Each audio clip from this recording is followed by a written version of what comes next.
Hello and welcome to the M. David YouTube channel. In this video, we're going to be talking about aperture in photography. Now, aperture is the amount of stops of light that your camera is allowing into your sensor.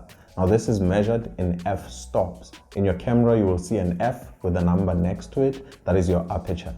Now, your aperture affects your image in two ways. Firstly, it affects the amount of light that you're getting in your image. Secondly, it affects the depth of field that your image has.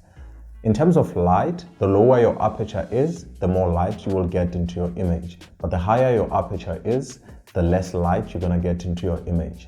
Now, in terms of depth of field, the lower your aperture is, the more depth of field you're getting in your image. The higher your aperture is, the less depth of field you're getting in your image. And this is particularly important in choosing the style of photography that you're going to be doing. If you're going to be doing portrait photography, for example, it is very common to use a lens that has a low aperture, such as f1.4, f1.8, f2.8 are examples that are commonly used. But if you're going to be doing wildlife photography, or if you're going to be doing any other sort of photography that doesn't require a lot of depth of field, then you're going to be choosing lenses that are higher in terms of aperture. And that's very important.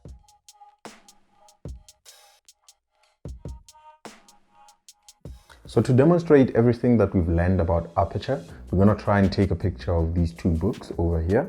And now we're currently at f1.4, and as you can see, our image is nice and bright, but there's one slight problem. Not everything is in focus. As you can see, as I move my focus to the edge of the book, at the bottom where the penguin is, you can hardly see the part where it says international bestseller.